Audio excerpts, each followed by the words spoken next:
What will happen if society collapses? What would you do if there's no one to help you or your family?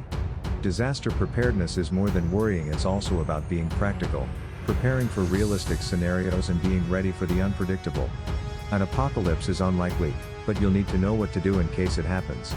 Gather sufficient supplies to survive for 90 days. Surviving after a major apocalyptic event is not going to be short-term, since the entire country or the world is likely to be falling apart. There are no two ways around that reality.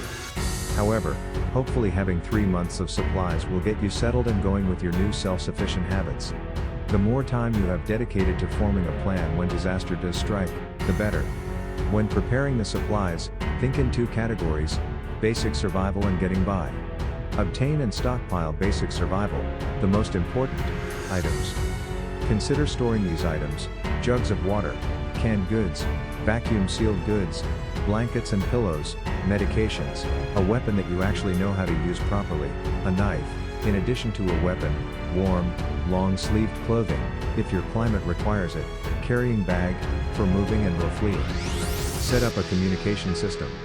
Everyone in the household and close family and friends should have a communication system to communicate with family and friends. Communicate secret locations with your family members and friends using a radio. Keep batteries with your radio. The last thing you want is to presume you're prepared when you're really not. And if you have a loved one you're taking care of, make sure they have a radio and you're not keeping both of them for the 2 of you. When all else fails, work out how you will contact each other. This is when your permanent markers will come in handy. If the apocalypse strikes and you have left the house, write down where you are going, when you left, and if when you'll be back on the wall, on a rock, on a nearby car, wherever you can find. Use diesel-powered vehicles. Hoarding gasoline won't work, the chemicals that once kept it fresh will degrade it in time. After a year or so, it goes bad. Chances are gas stations will run out of gasoline, but there could be some diesel left. In addition, all military diesels can run on other fuels as well, from rotten kerosene to fermented leaves. So invest in something that can handle the harder fuels. In said vehicle, it's equally as likely that you'll be in it when all breaks loose, so pack a survival kit to keep in your car as well. Is there such a thing as being too prepared? If this isn't an option, make sure you have a bicycle laying around somewhere that's fully functioning. There will be a point when you need to cover large distances in a short amount of time. Become a good shooter.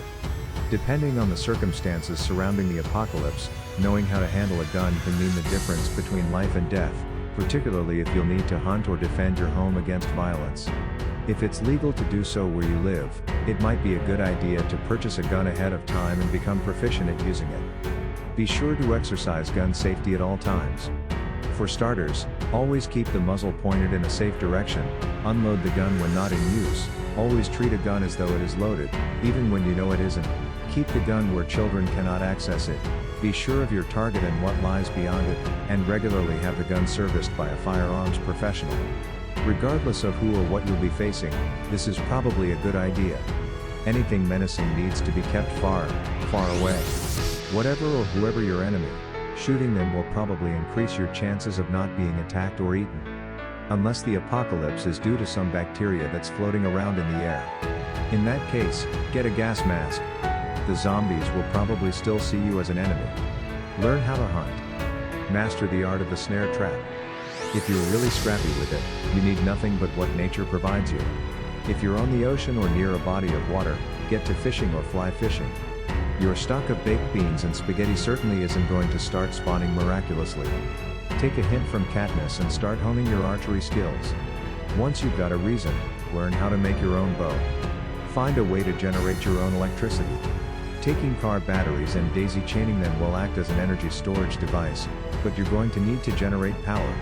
A generator running on wood, gas or a diesel engine where you can make your own fuel is good, but the real payoff is using renewable energy, by making your own wind turbine out of PVC pipes and a car alternator, or scavenging some solar panels near a highway.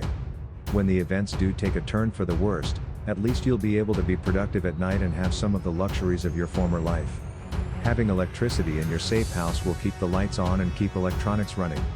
Electricity is important to run power tools, welders, fuel pumps, radio equipment, as well as charge any portable item or comfort item you may wish to use. Grab a long-sleeved shirt and some pants. If you were out lounging on your pool deck with nothing but earbuds on and iPhone in hand, you're going to want to put on some layers. Even if the meteor looming on the horizon will send a blast of heat from here to Fargo, you'll be glad you did. Pretty much any cause for an apocalypse requires long, comfortable clothing. You want a long-sleeved shirt and pants to protect your skin from predators, yes, but also from the sun and treacherous terrain. The apocalypse is no time to work on your tan. If you have time, grab a pair of boots. If you don't have boots nearby, go for tennis shoes. You may have to break into a dead sprint at any time. If you have the luxury, make sure you're comfortable enough in your clothes and shoes to flee. Come up with an escape plan. If for some odd reason your house isn't safe to stay in, you'll need to get out as soon as possible. With your map in hand, get out and get out now. Would you do best in the forest? Near water? Are you concerned with privacy and hiding from others, or is there not another soul in sight? Your specific situation will determine where you should go. Again, if you can stay in your house, do so. A shelter is best and friends and family will know how to find you. Make an assessment of your situation. Be as logical and rational as possible. You may want to stay, but is it best for you and your family? Seek shelter. Even if it's not nuclear, you'll be better off escaping the perils of weather and being exposed to predators by getting and staying inside. But if it's a blast that is putting down the human race, it's doubly imperative that you shield yourself from the radiation as quickly as you can. Basements are a good place to start.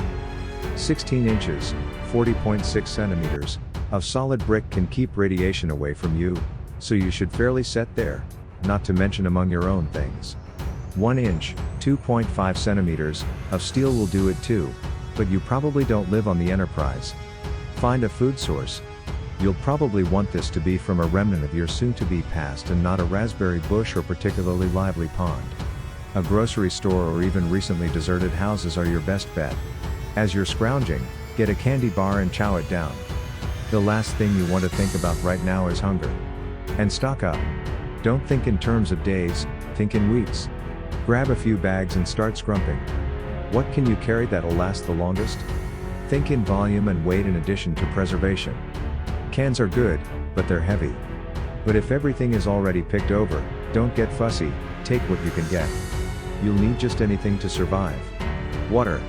Get loads and loads and loads of water, or else you'll be drinking your pee in no time. Go on the defensive.